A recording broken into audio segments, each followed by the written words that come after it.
Bismillahirrahmanirrahim. Assalamualaikum warahmatullahi wabarakatuh.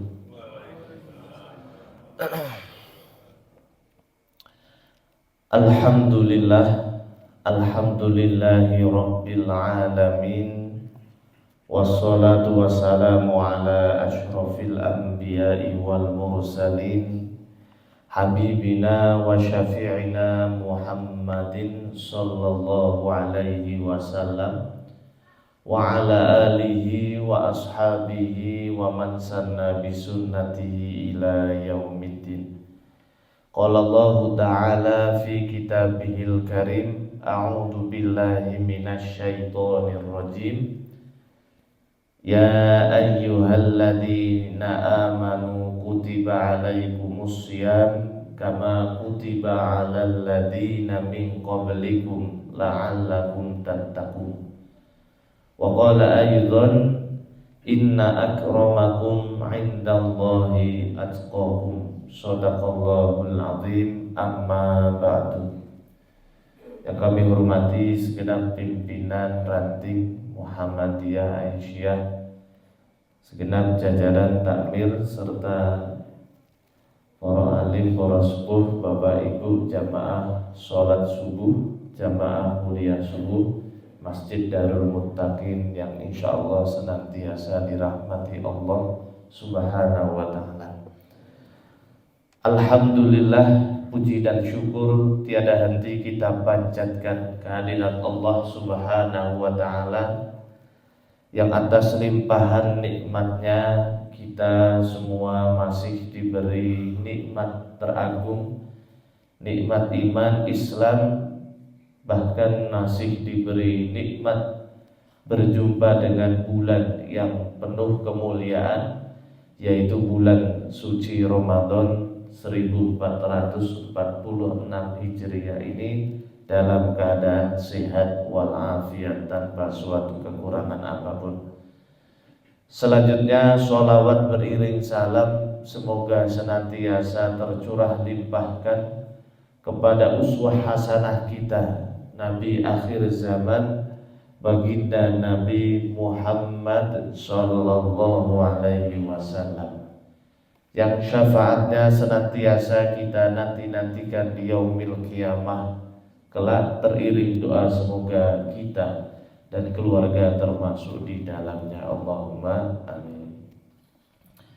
Hadirin wal hadirat rahimakumullah, pada kesempatan yang mulia ini kita akan sedikit membahas tentang pentingnya menata niat atau menata tujuan dalam melaksanakan ibadah, terutama ibadah syiyam maupun ibadah qiyam di bulan Ramadan ini.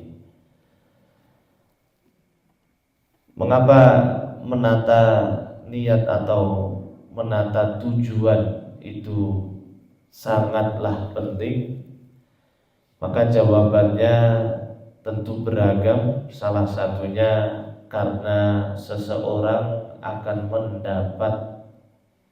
mendapatkan dari amalnya tersebut sesuai dengan apa yang diniatkan atau apa yang menjadi tujuannya. Sebagaimana sabda Nabi sallallahu alaihi wasallam, innamal a'malu binniyati. Sesungguhnya setiap amal bergantung dengan niatnya. Wa innama likulli imri'in ma nawa. Dan setiap orang akan mendapatkan sesuai dengan apa yang telah diniatkannya.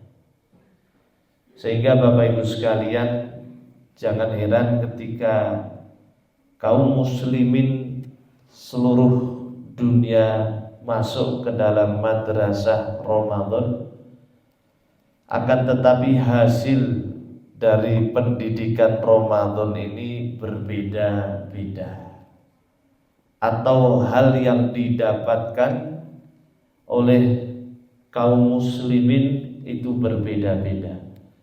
Padahal bulannya sama, jumlah harinya sama, Yang mendidik juga sama, namun hasilnya beda-beda karena bergantung pada niatnya masing-masing. Ada yang mereka masuk bulan suci Ramadan senang bahagia karena niatnya setiap sore ngabuburit mencari nopo takjil nih.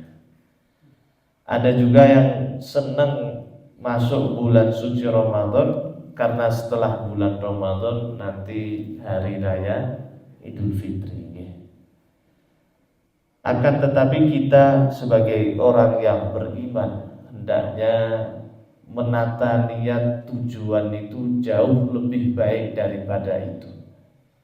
Salah satunya sebagaimana yang Allah firmankan dalam Quran surah Al-Baqarah 183, la'allakum tattaqun, agar kita menjadi orang yang bertakwa. Karena apa? Takwalah yang menjadi tolok ukur yang sebenarnya, di mana letak kemuliaan kita. Dalam Quran surah Al-Hujurat ayat 13 Allah Subhanahu wa taala berfirman, A'udzu billahi minasyaitonir rajim. Inna akramakum 'indallahi atqakum. Sesungguhnya yang paling mulia di antara kita adalah yang paling baik takwanya. Hal ini banyak dikisahkan dalam Al-Quran. Salah satunya kisah tentang Qarun. Beliau adalah orang yang paling kaya bahkan sepanjang masa. Karena dalam Quran surah Al-Qasas ayat 75 kalau tidak salah, Allah mengisahkan bagaimana kekayaannya. Inna mafatihahu latanu bil usbati ulil quwwah. Sesungguhnya kunci-kunci gudang hartanya itu harus dibawa oleh orang yang banyak, orang yang kuat, orang yang besar, karena saking besarnya kuncinya. Bahkan kunci gudang hartanya terbuat dari emas.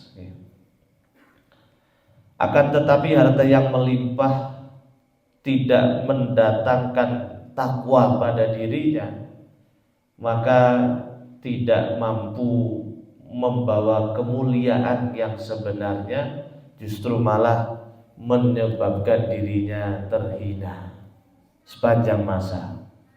Bukti nyata salah satu kehinaan Qarun, tidak ada seorang pun orang tua yang mau menamai anaknya Qarun. Enten napa mboten? Saya kira tidak ada. Kalau ada ya berarti ajaib. Karena apa? Dia dikenal dengan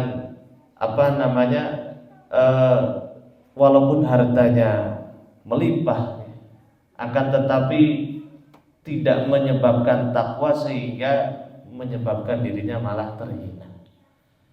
Maka hadirin wal hadirat rahimakumullah, Allah mensyariatkan puasa ini sebenarnya untuk mengantarkan kita kepada ketakwaan atau kemuliaan yang sesungguhnya, yaitu predikat takwa. Maka penting bagi kita untuk menata niat baik sebelum Ramadan, ketika Ramadan, bahkan nanti setelah kita berpisah dengan bulan suci Ramadan, hendaknya tetap kita tata kembali ketakwaan kita. Selanjutnya, Ramadan ini atau ibadah syiyam dan ibadah qiyam ini selain mendidik kita menjadi pribadi yang bertakwa dimanapun kapanpun, Ramadan juga mendidik kita untuk menjadi orang yang bersih hatinya. Kenapa hati ini perlu dibersihkan? Sebagaimana baju perlu dibersihkan, bagaimana mesin dalam mobil motor juga perlu dibersihkan, agar mobil ini, motor ini bisa berjalan dengan lebih baik, lebih sehat, lebih awet. Maka itulah ibarat manusia. Nabi Shallallahu Alaihi Wasallam bersabda, ala inna fil jasadi mudghah. Ketahuilah bahwa di dalam hati ini ada segumpal darah. Idza soluhat soluhal jasadu kullu. Kalau baik maka seluruh anggota tubuhnya, jasadnya, mulai dari ujung kepala sampai ujung kakinya juga akan baik. Wa idza fasadat fasadal jasadu kullu. Namun kalau sudah rusak segumpal darah ini, maka apapun status sosialnya, apapun jabatannya, pasti seluruh anggota tubuhnya ikut menjadi rusak. Ala wahyal qalb. Ketahuilah bahwa segumpal darah ini yang sangat menentukan disebut sebagai hati, qalbun. Apa bukti bahwa puasa ini mendidik kita untuk memiliki hati yang bersih, hati yang suci? Nabi Shallallahu Alaihi Wasallam bersabda, as-siyamu junnatun.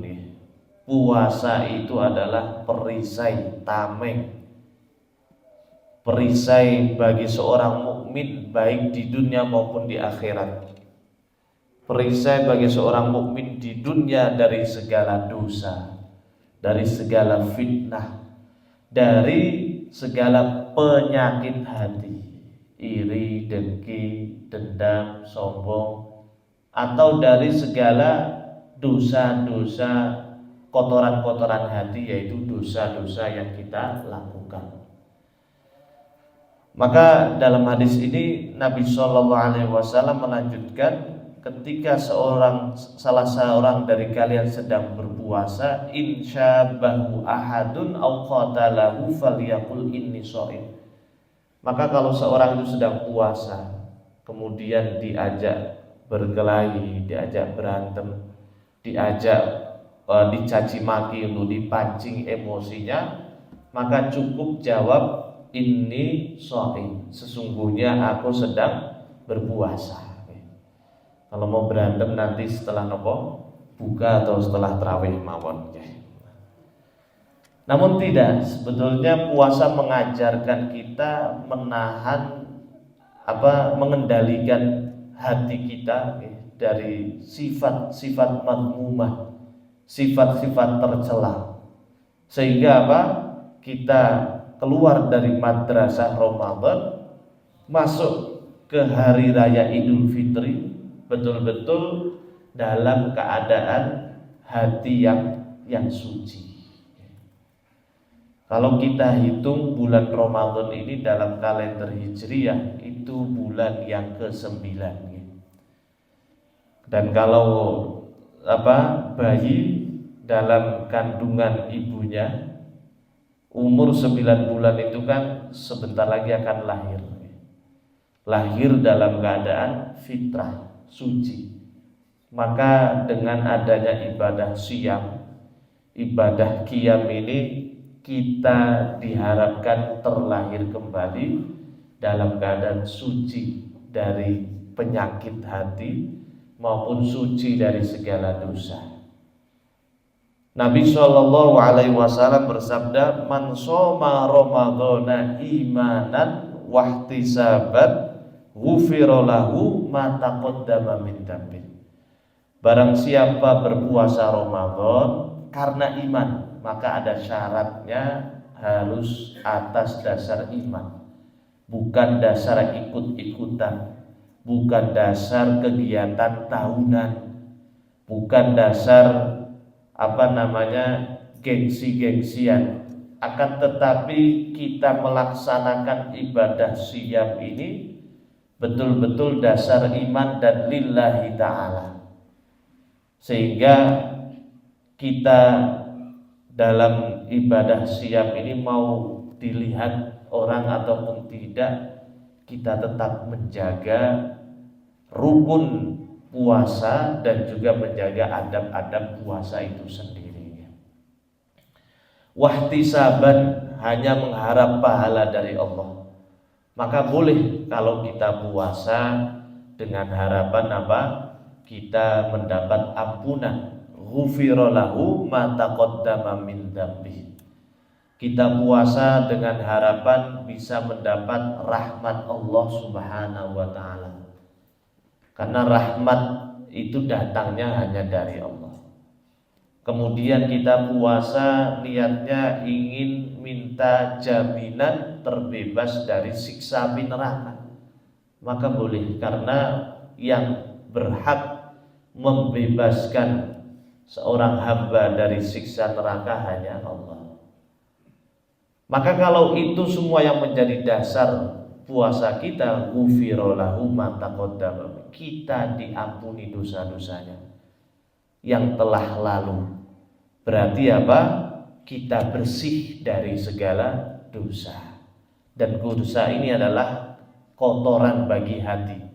Kalau tidak dibersihkan, hati semakin hitam karena bintik-bintik dosa tadi.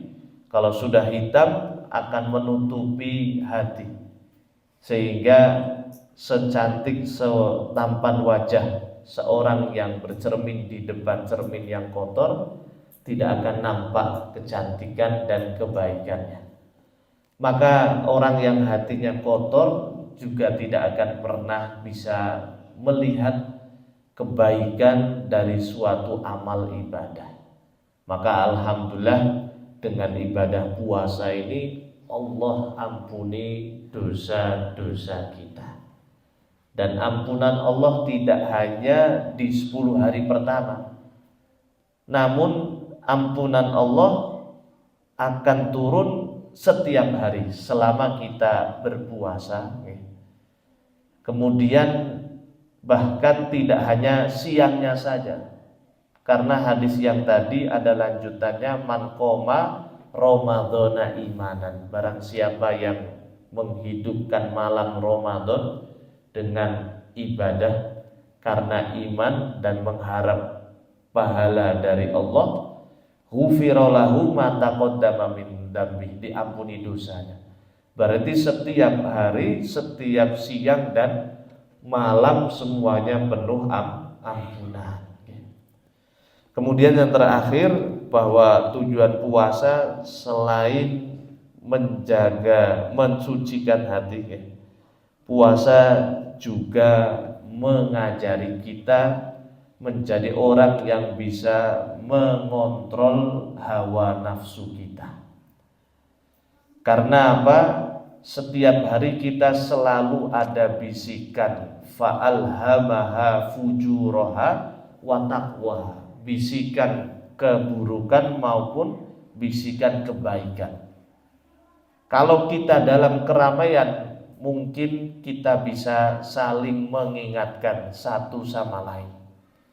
Namun ketika dalam kesendirian, maka tidak ada yang bisa mengontrol kecuali kepekaan kita terhadap rasa diawasi oleh Allah. Dan puasa melatih kita untuk itu. Maka Ali bin Abi Thalib mengatakan, puasa makan minum itu masih kalah dengan orang yang puasa lisan. Artinya bukan hanya menahan lapar dahaga, namun dia tahan lisannya dari berkata yang kotor, berkata yang dusta. Namun ada yang lebih baik lagi, orang yang berpuasa lisan masih kalah dengan orang yang berpuasa hati. Jadi hatinya ini ditahan, dikontrol dari perkara-perkara yang madmumah atau tercela. Ngerasani saja tidak berani, apalagi sampai terucap atau sampai terlakukan dari perbuatan tadi. Su'udon saja tidak berani, apalagi mengucapkan atau melakukannya. Maka hal ini juga disebut oleh Imam Al-Ghazali dalam kitabnya Ihya Ulumuddin. Puasa yang paling rendah adalah puasa awam, puasanya orang yang hanya menahan lapar dan dahaga. Yang tingkatan kedua puasa khos, yaitu puasanya orang yang menahan lapar dahaga plus menahan lisannya. Dan yang ketiga puasa khawasul khos, yaitu puasanya orang yang khusus dari yang khusus ketika dia mampu menahan hatinya dari segala sifat-sifat yang tercela. Hal ini ditegaskan oleh hadis Nabi, malam yada qaulaz zur wal amalu bih falaisa lillahi hajatun ayyada ta'amahu wa syarabahu.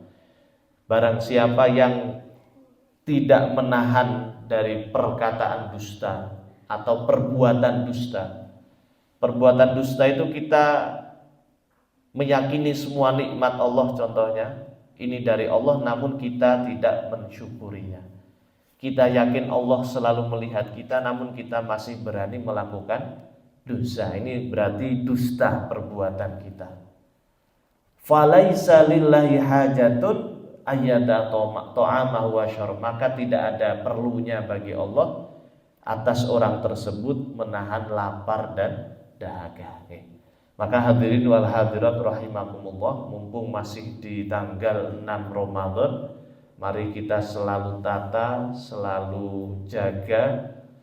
Yang pertama, tujuan dari ibadah syam dan qiyam kita meraih derajat takwa.